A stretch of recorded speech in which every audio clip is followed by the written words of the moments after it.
Hello everyone, आज हम पढ़ेंगे microbes in human welfare which is a medium weighted chapter for your NEET exam. मतलब इस chapter से अराउंड 3 क्वेश्चंस आपके नीट एग्जाम में आ सकता है।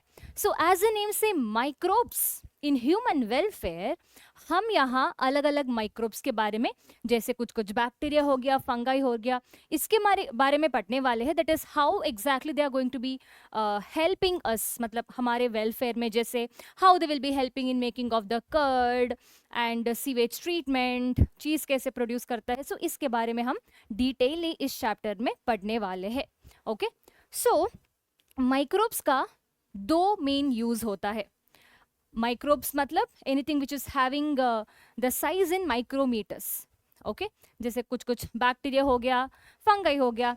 सो दो तरह का, मतलब दो जगह में माइक्रोब्स का यूज हम देख सकते हैं। One is in making of household products, जैसे चीज हो गया या कर्ड प्रोड्यूस करने में, ओके, बेकिंग में, ब्रीवरी में। And one more importance is making industrial product. So first we will be studying कैसे हमारी हाउस होल्ड प्रोडक्ट्स में हम अलग अलग माइक्रोब्स यूज कर सकते हैं और उसका फायदा क्या है। So starting with the lab, that is lactic acid bacteria, also called as lactobacillus. So ये जो बैक्टीरिया है, it will be helping in making of curd. Okay, so basically they will be using the milk protein and they will be making the curd. शायद इसके वजह से ही curd digest करना थोड़ा आसान होता है compare to that of milk digestion. Okay, and it takes around 2.5 hour और समथिंग टू डाइजेस्ट मिल्क, लेकिन कर्ड डाइजेस्ट करने के लिए आई गेस 1.5 hour काफ़ी होता है.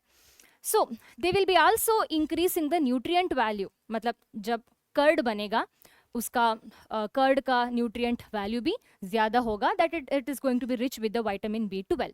Okay, so it is going to increase the nutrition efficiency, nutritions का efficiency जो है वो बढ़ता है, मतलब because of the curdling of the milk. And also it is going to check the disease causing microbes. जब कोई बीमार है, डॉक्टर सजेस्ट करते हैं कर्ड खा लो, मतलब again it depends on the बीमारी. So curd is even able to check the disease, check मतलब it is able to reduce the disease causing microbes in the milk. Okay, so ये हो गया लैक्टिक एसिड बैक्टीरिया के बारे में, also called as lab. अभी देखेंगे दूसरा माइक्रोब, दैट इज ईस्ट के बारे में, फंगाई के बारे में. लैक्टो एज अ नेम से lactic acid bacteria, it's a bacteria, लेकिन ईस्ट तो आपको पता ही है, it is a fungi. The scientific name of east is Saccharomyces cerevisiae and they have been used in brewery, that is to make alcohol. आपको पता ही होगा alcohol fermentation है ना, कैसे एनएरोबिक कंडीशन में glucose will be converted into ethanol. So same चीज़ है, brewery industry में यूज होता है to produce alcohol. Okay, so there are two ways of making alcohol, one without distillation, another is with distillation. Without distillation से wine और beer बनता है, इसमें अल्कोहल का कॉन्सेंट्रेशन थोड़ा सा कम होता है. विद डिस्टिलेशन, डिस्टिलेशन से ये जो अल्कोहल का कॉन्सेंट्रेशन जो है वो ज़्यादा होता है डिस्टिल्ड अल्कोहल में. And example for this is whisky, brandy and रम.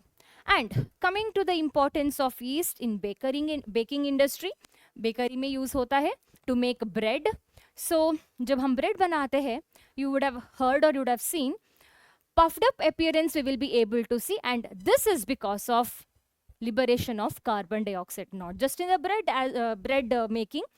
कुछ भी आप ब्रीविंग, आई मीन कुछ भी आप बेक करते हो यूजुअली, वो जो फूलना दिखता है ना, even in the cake as well, it is because of the release of the carbon dioxide, okay, from the cake और फ्रॉम ब्रेड. सो इसके अलावा टॉडी में भी I mean, coming back to the alcohol part actually, आपने सुना होगा toddy करके. It is a traditional drink which is actually having alcohol. Okay, so यहाँ भी हम फर्मेंटेशन करके बनाते हैं टॉडी को. यूजुअली साउथ इंडिया में शायद ज़्यादा है, नॉर्थ इंडिया में मैं तो नहीं देखा. साउथ इंडिया में मैंने एटलीस्ट मूवी में तो अच्छे से देख रखा है. सो यहाँ क्या करते हैं, यहाँ भी फर्मेंटेशन करते हैं, लेकिन पाम का सैप को फर्मेंटेशन करके एक तरह का ट्रेडिशनल अल्कोहल ड्रिंक बनाते हैं, that is toddy. Another usage of microbes is in making चीज. चीज is the oldest food item and it is the oldest way of using microbes. यहाँ दो तरह का चीज प्रोड्यूसिंग माइक्रोब्स को हम देखेंगे. One is bacteria, that is propionibacterium shermanii, which is able to produce Swiss cheese. Swiss cheese में बड़ा बड़ा होल्स होता है. ऑफ कोर्स चीज का कलर होता है येलो कलर, है ना. लेकिन दूसरा माइक्रोब है which is a fungi called as penicillium roqueforti. It is been used in making Roquefort cheese. और यहाँ बड़ा होल्स नहीं होता, छोटा छोटा होल्स होता है. And the colour of the cheese is going to be slightly different, मतलब quite violet colour, blue colourish thing we will be able to see the cheese. सो ये हो गया चीज के बारे में. Next we will be studying industrial products, मतलब कैसे हम माइक्रोब्स को यूज कर सकते हैं टू प्रोड्यूस इंडस्ट्रियल प्रोडक्ट्स. यहाँ ज्यादा अमाउंट में लेकिन large quantity we will be producing a different product from the microbes. और ऐसे करने से इंडस्ट्री वालों का पैसा बच जाता है and they will be able to make more profit by selling the items, by producing the products in large amount. Okay, so that is why here in industrial production they produce the products in large amount. That's why they even use sometimes some fermenters, some special type of plants they will be using. Plants मतलब पौधा वाला plant नहीं, बड़ा बड़ा टैंकी type, tank का size जो होता है ना, इतना बड़ा वेसल्स को यूज करते हैं यहाँ to produce a product in large amount. So the very first product that we are going to discuss is antibiotic. The first antibiotic to be discovered was penicillium from Penicillium notatum by Alexander Fleming. But however, its full potential was later discovered by Ernst Chain and Flore. And they also got a Nobel Prize later in 1945. And then industrial acids, अलग अलग तरह का industrial acids हम produce कर सकते हैं. जैसे acetic acid can be produced by Acetobacter aceti, which is a bacteria. Lactic acid तो हमें पता है, so they have been produced by Lactobacillus, which is again a bacteria. And citric acid drinks में होता है, cool drinks में होता है ना citric acid. So they have been produced by Aspergillus niger, which is a fungi. And butyric acid is being produced by Clostridium butylicum. Clostridium tetani तो आपको पता ही होगा, tetanus disease को cause करता है. ये है अलग species वाला. So this is all of bacteria, only one is fungi over here. Also we will be able to produce different type of enzymes. जैसे धाग को रिमूव करने वाला, मतलब ड्रेस में जो धाग आ जाता है ना, so उसको रिमूव करने के लिए हमें डिटर्जेंट चाहिए है ना. वो डिटर्जेंट में होता है enzyme called as lipase, which will be able to remove the stand.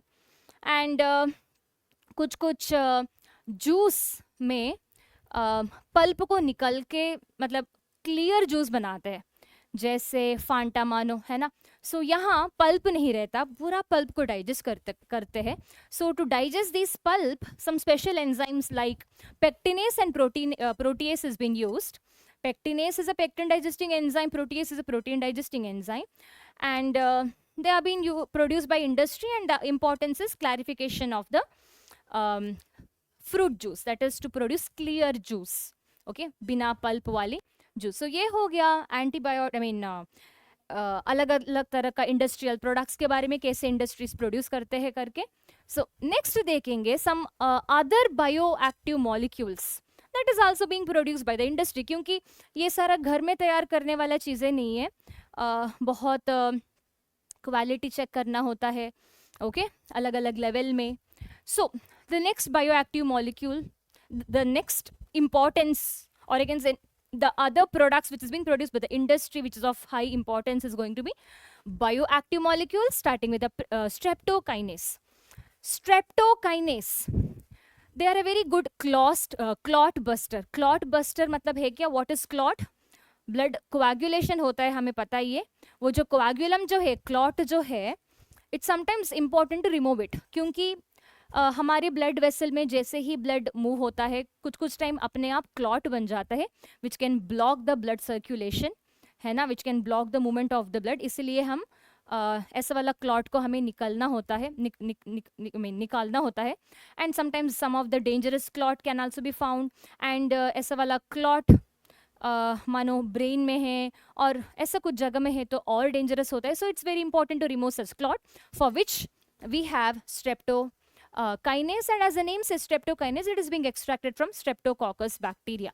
And then cyclosporin A, इसके बारे में थोड़ा बहुत हमें पता ही है, क्योंकि हम इम्यूनोसप्रेंट के बारे में पहले पढ़ चुके हैं. So what is immunosuppressant? Graft rejection के time, that is organ transplantation जब हम करते हैं, कुछ कुछ टाइम क्या होता है, organ will be rejected by the recipient.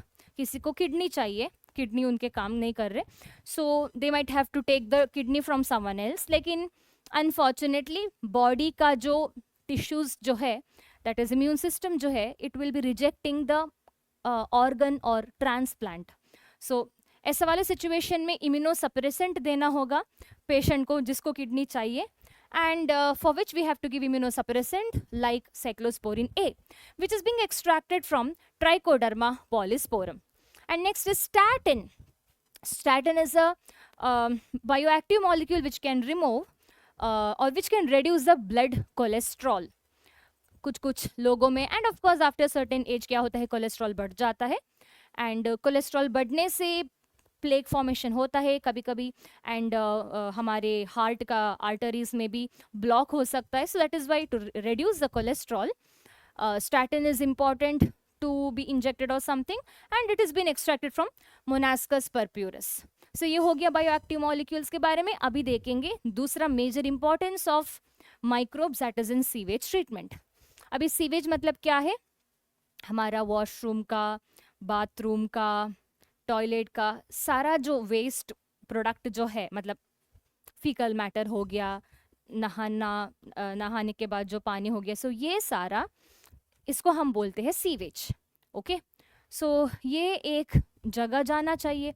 लेकिन imagine if you put all the sewage of full city, entire city का सीवेज एक ही जगह डालो तो, और अलग अलग जगह भी डालो तो क्या होगा? सीवेज में कुछ कुछ माइक्रो ऑर्गेनिजम्स होगा, और वही हमारे पीने वाला पानी में मिक्स होकर हमें डिसीज कॉज कर सकता है. सो इसीलिए it's very important to treat the sewage before we release it into a water body, और even before we release into a land. Okay, so दो तरह का ट्रीटमेंट करना होता है सीवेज को, that is physical and physical, also called as primary treatment, and after which we have to do secondary treatment, also called as biological treatment. So first let's understand what is being done in physical or primary treatment. As the name say physical treatment, यहाँ हम starting में क्या करते हैं? Physically we will be trying to remove certain particles. मानो मैं कुछ आपको waste water दूंगी जिसमें कुछ पत्ता है, कुछ इसमें कुछ soil भी है, rocks भी है, और पेपर है मानो. So the very first way of filtering this waste water is keeping it as it is. Okay, and after some time क्या होगा? Physically we will be able to remove something which is floating. Okay, and something which is of higher density is going to accumulate at the bottom, right? So sediment होता है ना कुछ कुछ चीजें, सो उसको भी हम बाद में निकाल सकते हैं. अभी मैंने बोला, मैंने आपको एक वेस्ट का पानी दिया, मतलब which has got paper, particles, stone, soil, all this things. अभी सेम चीज़ें मानो this is nothing but your sewage water. So sewage water में जो भी चीज़ें फ्लोट हो रही है ना, पेपर, पत्ता और प्लास्टिक, अभी इसको मैनुअली हम जाली से निकाल सकते हैं, है ना. And this thing which is floating is called as filtrate. अभी सबसे नीचे something that is getting sedimented, okay, is called as primary sludge. और ये फिल्ट्रेट और प्राइमरी स्लज के बीच में जो होता है ना, इसको बोलते हैं एफ्लुएंट. अभी हम क्या करेंगे? फिल्ट्रेट को निकालेंगे. ओके, यहाँ जो एफ्लुएंट है ना, ये एफ्लुएंट में बहुत सारा प्योर वाटर हम बाद में निकाल सकते हैं. सो इसीलिए सिर्फ एफ्लुएंट को हम ले लेंगे. Okay, and it is been used for biological treatment. अभी ये ट्रीटमेंट को हम क्यों बायोलॉजिकल ट्रीटमेंट या बायोलॉजिकल मेथड बोल रहे हैं, आगे हम देखेंगे. हम यहाँ लिविंग ऑर्गेनिजम्स, मतलब aerobic anaerobic organisms, aerobic anaerobic bacteria को यूज करने वाले, इसीलिए इसको, ये मेथड को हम बोलते हैं बायोलॉजिकल ट्रीटमेंट. अभी ये स्टार्टिंग वाला मेथड को हम क्यों फिजिकल मेथड बोल लिया? क्योंकि physically we will be separating the something which is floating and the sludge and effluent we will be taking for further treatment. So इसलिए this particular method is called as physical treatment and it is called as primary treatment, क्योंकि first हमें ये treatment करना होगा, primary treatment करना होगा. अभी हमने ले लिया एफ्लुएंट को and then we will be passing it to a aeration tank. As a name से एरेशन टैंक, यहाँ हम काफी सारा एयर आर्टिफिशियली हमने यहाँ देने वाले हैं. Okay, so air is going to be pumped and it is going to be used in agitating, mixing and everything. और इससे क्या होगा, एरोबिक बैक्टीरिया और एरोबिक फंगाई जो भी है in the effluent, so they will be getting more oxygen and they will start growing. Abhi bacteria and fungi, they are together called as phlox. So phlox will be able to further grow. Okay, or as in when they are growing, slowly the biological oxygen demand is going to reduce. Okay, that is demand for oxygen is going to reduce. लेकिन यहाँ क्यों BOD कम हो रही है? क्योंकि हमारा aerobic bacteria जो है, of course they need oxygen, लेकिन as in when they break the organic matter in the sewage, the BOD is going to reduce. BOD का मतलब क्या है? Biological oxidation demand. ऑक्सीजन का डिमांड जो होता है सीवेज में या पानी में, उसको बोलते हैं BOD. और वो ज्यादा होता है डिमांड कब? when there is lot of organic matter in the solution. लेकिन यहाँ because of the digestion of the organic matter by aerobic bacteria और aerobic flukes जो है, ये BOD कम होता जाता है. and after this what has been done, flux is been made to settle as it is. जब settle होता है, स्लज प्रोड्यूस होता है बॉटम में. सो ये जो स्लज है अभी इसको हम फर्दर यूज कर रहे हैं and this sludge is called as activated sludge. That is nothing but settled flocs. Okay, so आगे क्या करेंगे, कुछ अमाउंट ऑफ फ्लॉक्स को हम ऐसे ही रखेंगे which is been used as a inoculum. मतलब जब भी ये जो सीवेज ट्रीटमेंट हम करते हैं तब वापस थोड़ा सा फ्लॉक्स हमें चाहिए होता है. प्राइमरी ये ट्रीटमेंट वाला aerobically respiring bacteria and fungi जो टुगेदर होता है, मतलब वो वाला फ्लॉक्स हमें चाहिए होता है. सो थोड़ा सा फ्लॉक्स रखेंगे, बाकी सारा जो रिमेनिंग फ्लॉक्स जो है अभी इसको हम क्या करेंगे, it is being pumped into anaerobic sludge digester. अभी यहाँ क्या होगा, यहाँ होगा anaerobically respiring bacteria and it is going to be in anaerobic condition. उसके वजह से, मतलब एनारोबिक कंडीशन की वजह से हमारा एरोबिकली रेस्पायरिंग बैक्टीरिया जो है ये मर जाएगा एंड ऑर्गेनिक मैटर और even aerobically respiring bacteria, these are being digested by our anaerobic bacteria which is present in this particular plant. Okay, so pumped into anaerobic sludge digester. So ये जो sludge है ना, मतलब settled floc वाला activated sludge है ना, ये यहाँ डाइजेस्ट होगा. और ये डाइजेस्ट होने की वजह से, मतलब फ्लॉक डाइजेशन होने की वजह से कुछ गैसेस लिबरेट होता है, जैसे H2S, methane, carbon dioxide, which can be used in making of biogas, क्योंकि ये इन्फ्लेमेबल होता है. ओके, सो इसलिए हमने थोड़ा सा इनोक्यूलम ऐसे रखते हैं, क्योंकि जब भी ये हमें करना होता है हमें तो इनोक्यूलम चाहिए होता है, हमें ये जो एक्टिवेटेड स्लज जो है ये चाहिए होता है to make them get digested by our anaerobic bacteria. So that is why we will be keeping some of the flocks as it is. अभी जब हमारा aerobically respiring bacteria digest होगा, lot of organic matter is also going to get digested because of this. And अभी जो पानी निकलेगा ना यहाँ से, it is going to be quite safer. So hence it is going to get released into the river. हमारा anaerobically respiring bacteria जो है वो यहीं होगा. Okay, because as a name से anaerobically respiring bacteria, they won't be able to survive in aerobic condition, right. So जो safe water निकलता है इसको हम छोड़ेंगे रिवर के अंदर. Okay, so Ganga action plan, Yamuna action plan is been done to build more STP rivers. STP river मतलब क्या है, सीवेज ट्रीटमेंट प्लांट. मतलब ये जो सारा चीज होता है सीवेज ट्रीटमेंट प्लांट में. Okay, so Ganga action plan और यमुना एक्शन प्लान जो है, मैं ऐसे लिखूंगी गंगा यमुना एक्शन प्लान करके. सो गंगा और Yamuna action plan, what exactly it has got a goal. इसका गोल क्या होता है, जो भी सीवेज का पानी यहाँ गंगा यमुना में तुम छोड़ रहे हो, उसको ट्रीट करके छोड़ो, एसटीपी प्लांट के अंदर डाल के सेफ पानी को गंगा यमुना में छोड़ो, ये कहता है। ओके, सो ये हो गया हमारा सीवेज ट्रीटमेंट प्लान के बारे में। आगे देखेंगे बायोगैस प्रोडक्शन कैसे कर सकते हैं। First developed in India by IARI and KVIC. IARI is Indian Agriculture Research Institute, KVIC is Khadi and Village Industrial Commission. और यहाँ हम मेथनोजेंस को यूज़ करते हैं which produce methane gas which is Archie bacteria by the way. And ये जो biogas का setup में 3 चीज़ें होता है। सो बड़ा सा खड्डा हमने, मतलब we will be making a very big, we will be digging up till some feet and we will be keeping a dome shaped biogas का plant। और आप देख सकते हैं यहाँ इनलेट होगा, एक तरह का आउटलेट चेम्बर भी होगा and outlet for biogas will be also able to see. Inlet में हम डालेंगे slurry of cattle dung and water, cattle का यूरिन या वेजिटेबल वेस्ट डाल सकते हैं।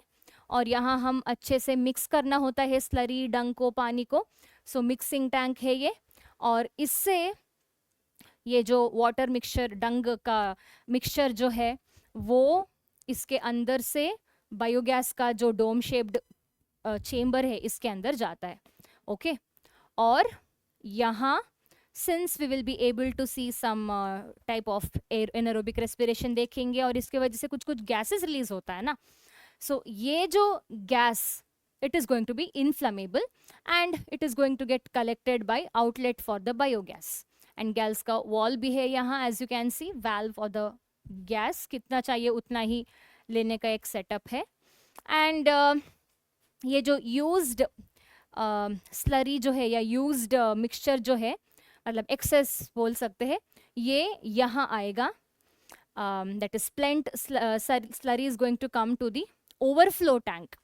okay, सो यहाँ होता है मिक्सिंग टैंक, यहाँ होता है ओवरफ्लो टैंक, आउटलेट बोल सकते हैं शायद। और ये जो है specific outlet for biogas. Okay, ये जो आउटलेट है ये जो है ये आउटलेट फॉर बायोगैस, ये जो है ये आउटलेट फॉर द एक्सेस और यूज्ड स्लज और यूज्ड क्या है स्लरी का, स्पेंट स्लरी का टैंक होता है ये। ओके, सो ये हो गया बायोगैस के बारे में। And now we are remaining with the just few topic, that is biocontrol agent. As the name say, biocontrol agent, it is going to be biologically controlling pathogens, pest and so on. So first देखेंगे हम integrated pest management with the help of biocontrol agents. Starting with the very first one, ladybird। देखो, ladybird is not a bird, it's a type of a beetle, it's an insect। so ये क्या करता है, they are able to control aphids।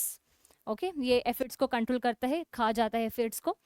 और aphids क्या करता है, it can cause some not disease specifically, लेकिन aphids are some pest, it's a pest for plants। ये कुछ कुछ leaves को खा सकता है, हमारा इंपॉर्टेंट क्रॉप्स को भी खा सकता है। सो दैट इज़ वाई आपको आपका क्रॉप्स में, आपका प्लांटेशन में एफिड्स नहीं चाहिए तो बीटल को छोड़ो, बीटल का भी पेट भर जाता है, आपका एफिड भी गायब हो जाता है and beetle won't be harming your crops. Similarly dragon fly will be able to control the mosquitoes, है ना। नाउ इसके अंडर दूसरा तरह का प्लांट आता है, प्लांट से ज़्यादा बैक्टीरिया एक आता है called as bacillus thuringiensis। Biotechnology में इसके बारे में पढ़ेंगे वैसे। सो बायोटेक्नोलॉजी में क्या पढ़ने वाले हैं, बेसिलस thuringiensis का बीटी जीन जो है, क्राई जीन जो है, इसको हम प्लांट के अंदर डालते हैं। ओके, कॉटन प्लांट या जो भी plant which can prevent by itself some of the pest. Okay, ये जो क्राइजीन क्या करता है, they produce cry protein which will be getting activated only in the insects midgut का पीएच। ओके, सो बायोटेक्नोलॉजी में we will be introducing this BT gene that is cry gene into the cotton plant and ये थोड़ा सा lengthy process है। सो क्या करते हैं यहाँ, मतलब what can be done with the help of this bacteria BT. ये बीटी का स्पोर्स लेते हैं एंड पानी में मतलब मिक्स करके लाइक वी मेक इट थोड़ा सा एक्टिव या so that you know we can give it to the plant and we will be putting this bacteria का स्पोर्स दैट इज बीटी का spores to the cotton plant. Okay, जिससे क्या होता है, जब भी कुछ पेस्ट आके खाने लगता है प्लांट का, कॉटन प्लांट या जो भी प्लांट का लीफ, हमारे जो पेस्ट जो है, जैसे मानो कॉटन बॉलवर्म हो गया, कॉर्न बोरर, सो ये सारा मर जाता है. ओके सैशे में आता है बीटी का स्पोर्स, सो वो हम we will be putting it to the plants, and they will be specific to the pest depending on what type of spores we have, depending on what type of particular strain of BT that we use. Next is trichoderma. So trichoderma, एक second, यहाँ trichoderma क्या करता है, ये root का ecosystem को maintain करता है, root ecosystem. Okay, so that they can protect the root. Okay, trichoderma is actually a fungi. By introducing this fungi to the specific plant, their root will be protected. Okay, and next baculovirus, also called as nucleopolyhedrovirus. So they act in a narrow spectrum, that is they will be specifically able to kill certain insects only. So ये हो गया biocontrol agent. Last we will be seeing biofertilizer. Biofertiliser मतलब क्या, कुछ कुछ organisms, कुछ कुछ microbes, they act like a fertiliser. So first we will be seeing free living nitrogen fixing bacteria. आपको नाइट्रोजन फिक्सेशन के बारे में थोड़ा बहुत पता होगा. Atmospheric nitrogen is not directly available for plants and animals. हमें नाइट्रोजन चाहिए है ना टू प्रोड्यूस प्रोटीन, लेकिन हमें नाइट्रोजन कहाँ से मिलता है, हमें मिलता है प्लांट से, लेकिन प्लांट से कहाँ मिलता है, plant will be getting by some of the microbes. Okay, so free living कुछ कुछ माइक्रोब्स, फ्री लिविंग मतलब they are not properly associated with the plants, जैसे एजोटोबैक्टर देखो, azospirillum and blue green algae that is cyanobacteria. So they are free living microbes which will be helping in nitrogen fixation. So ये क्या करते हैं, nitrogen fixing bacteria, they will be converting the atmospheric nitrogen into ammonia, nitrite, nitrate, so that plant can absorb this ammonia, nitrate, nitrite to produce protein and so on. And then we will be eating those protein from the plant, है ना. But however, there are some of the symbiotic microbes as well. Symbiotic मतलब क्या, mutual relationship.